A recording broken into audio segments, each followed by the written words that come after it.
Hi, I'm the Reverend Elder Stuart Sutherland. The Bible record indicates that Jesus was addressing the scribes and the Pharisees. However, it is reasonable to conclude that sinners who had come to see Jesus also heard his words, for it was about them that he spoke. The scribes and the Pharisees were constant antagonists of Jesus. They sought to discredit him at every turn, and Jesus was eating with what the scribes and Pharisees regarded as simply undesirables. The religious leaders of the time observed that they were highly offended that Jesus would associate with such people. As a result, they began murmuring among themselves, expressing their disgust at Jesus for doing so. We know that in the parable, the son's request is just outrageous in every way. In this ancient culture, land was conferred identity and status on the family.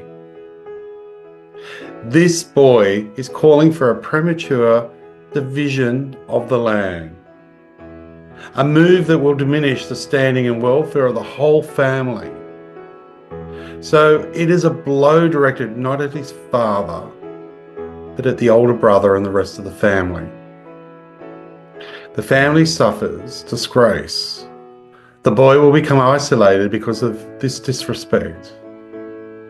The family will be ridiculed for letting this happen. The father then goes ahead and gives the son all what he wants.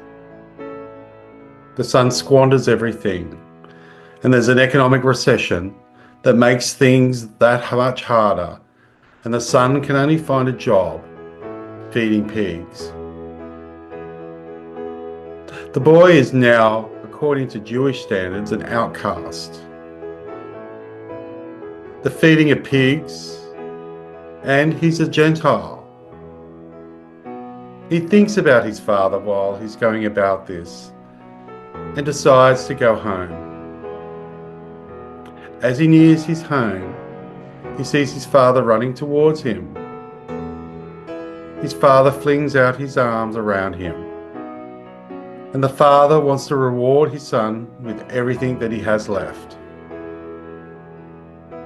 You see, Jesus wants us to have freedom, which includes freedom of choice in all the areas of our life, including who we are, our sexuality, where we work, who we marry, and what we believe in.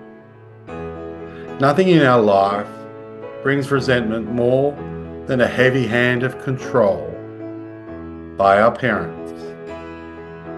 Training a child in the ways of freedom is an art. In Jesus' parable, the boy soon learns that freedom is just not about ourselves, but it is about others. Our freedom is with God and others by building relationships. But denying what, in order to help others, we actually gain more than we give up. Let us set as an example over this Lenten period our modelling of ourselves on Jesus and setting an example to others to follow. Often we get lost in all the changes, all the chaos, all around the world. By following the teaching of Jesus over the Lenten period, we can often feel lost. But when we find Jesus, we are found.